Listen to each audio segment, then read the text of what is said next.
اپنے کسی خاص عمل کا اللہ تعالیٰ کو واسطہ دینا جو اللہ کی رضا کے لیے کیا گیا ہو۔ ہمارے پاس کچھ ایسے اعمال ہونے چاہیے جن کو ہم نے فیس بک پہ وائرل نہ کیا ہو، کوئی ایسی نیکی بھی ہونی چاہیے جو ہمارے اور رب کے درمیان ہی ہو، جو ادھر ادھر ہم نے نہ بھیجی ہو۔ ایک زمانہ تھا نیکی کر اور دریا میں ڈال، اور آج کا زمانہ ہے نیکی کر اور فیس بک پہ ڈال۔ تو کچھ اعمال ہمارے پاس ایسے ہونے چاہیے جو بس بندے اور پروردگار کے درمیان ہی ہوں اور کہیں نہ ہوں۔ ایسے اعمال یقیناً اخلاص والے ہوں گے، اللہ کی رضا کے لیے ہوں گے۔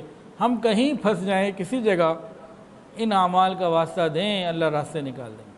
حدیث کے اندر بنی اسرائیل کا واقعہ ہے، 3 لوگ کہیں پھنس گئے تھے، زندگی کی امید مشکل ہو گئی تھی، چٹان آ گئی، اور ان تینوں نے اپنے اپنے اعمال کا واسطہ دیا۔ وہ کون سے اعمال تھے؟ ایک نے ماں باپ کی خدمت پیش کی، تہجد نہیں۔ دوسرے نے مزدور کی مزدوری ادا کرنا، معاملات پیش کیے، نماز پیش نہیں کی۔ اور تیسرے نے بے حیائی سے بچنا، اخلاقی کردار کو پیش کیا، اس نے کوئی اوابین پیش نہیں کیے۔ لوگوں کے ساتھ معاملات میں ہم اچھے ہو جائیں تو بہت ساری باتیں اللہ تعالیٰ عطا فرما دیتے ہیں۔ پھر دوران دعا ہم گناہوں کا اعتراف کریں، اپنے قصور کو مانیں کہ ہم قصوروار ہیں، پھر اللہ تعالیٰ کی رحمتیں اور زیادہ آئیں گی۔ امام احمد بن حنبل رحمۃ اللہ علیہ دعا کرتے تھے، اے اللہ جس طرح آپ نے ہماری پیشانیوں کو غیر کے آگے جھکنے سے روک دیا، اے اللہ ہمارے ہاتھوں کو غیر کے آگے پھیلنے سے روک دیجیے۔ بزرگوں کی دعاؤں کے اندر بھی بڑی حکمتیں ہوتی ہیں۔ رابعہ بصریہ کی دعا کیا تھی؟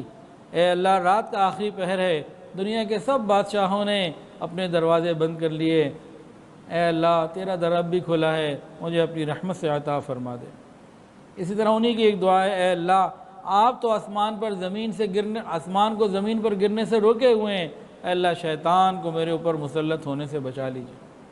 ایک بزرگ دعا مانگتے تھے، اے اللہ ہم سے تو گھر کی چھوٹی چھوٹی چیزوں کی حفاظت نہیں ہوتی، اے اللہ ایمان تو بڑی دولت اور نعمت ہے، ہم اس کی کیسے حفاظت کر سکتے ہیں، اے اللہ تو ہی ہمارے ایمان کی حفاظت فرما۔ تو بزرگوں کی دعائیں، ان کے اندر بھی بڑی برکتیں ہوتی ہیں۔ اچھا، بعض لوگ دعائیں پڑھتے ہیں مانگتے نہیں ہیں۔ دعا پڑھنے کے لیے نہیں ہے، دعا مانگنے کے لیے ہے۔ اللہ سے مانگنا چاہیے، پڑھنا اور ہوتا ہے، مانگنا اور ہوتا ہے۔ پھر دعا مانگتے وقت کوشش کرنی چاہیے کہ ہمیں رونا آ جائے۔ بھئی اگر رونا نہیں آ رہا تو صدیق اکبر رضی اللہ تعالیٰ عنہ نے مسئلہ بھی آسان کر دیا۔ انہوں نے فرمایا کہ رونا نہ آئے تو رونے کی شکل ہی بنا لو، نہیں رونا آ رہا شکل رونے والی بنا لو۔ ہم نہیں دیکھتے جس نے 10-20 روپے چوک پہ مانگنے ہوتے ہیں، کوئی فقیر، ذرا اس کا لباس دیکھیں، لباس پھٹا ہوا، پرانا، میلا، وہ جب ہاتھ آگے بڑھاتا ہے تو ہاتھ لرز رہا ہوتا ہے، اور الفاظ کیسے چنے ہوئے ہوتے ہیں، اور آواز کیسی تھرائی ہوئی ہوتی ہے، اور کس طریقے سے اس نے چند ہی لمحات میں اپنا پورا میسج پوری باڈی لینگویج کے ساتھ، الفاظ کے ساتھ، کیفیت کے ساتھ پہنچانا ہوتا ہے۔ مانگنا کیا اس نے 10-20-100 روپے مانگنے، اتنی تیاریوں کے ساتھ وہ مانگ رہا ہوتا ہے۔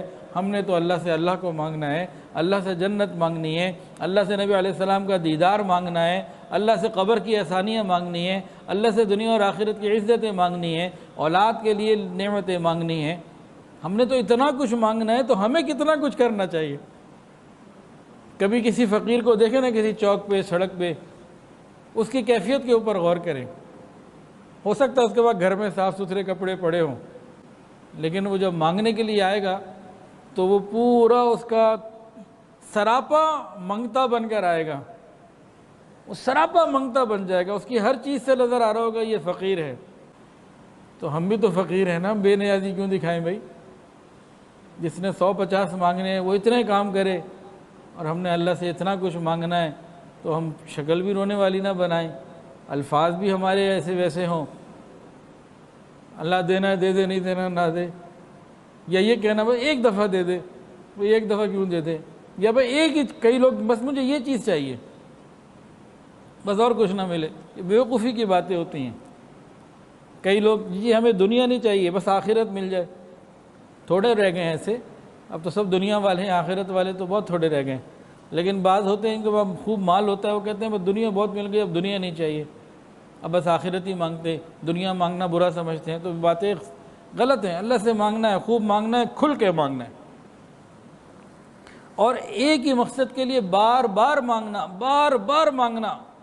ہمارا کام ہے مانگنا، سائل کا کام ہے صدا لگائے جا، بس ہمارا اتنا کام ہے۔ پھر اپنی حاجت چھوٹی ہو یا بڑی سب اللہ سے مانگنا۔ دعا کی ابتدا میں اور انتہا میں اللہ تعالیٰ کی حمد بیان کرنا، جیسے الحمدللہ رب العالمین، سبحان اللہ والحمدللہ ولا الہ الا اللہ واللہ اکبر، اس طرح سے اللہ تعالیٰ کی حمد یا تعریف بیان کرنا۔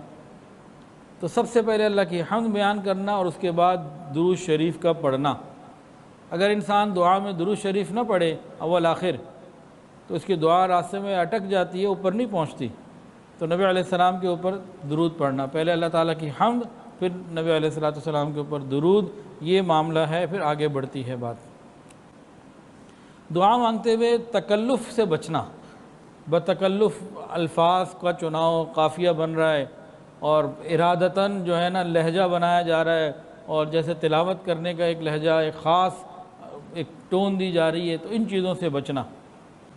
اور اسی طرح یہ بھی نہیں کہنا چاہیے یا اللہ یہ تو آپ کو کرنا ہی پڑے گا، یہ کام تو کرنا ہی پڑے گا، یہ دعا تو قبول ہی کرنی پڑے گی، نہیں، ہماری کیا مجال ہے، ہم تو اللہ کے سامنے عاجزی سے بات کریں۔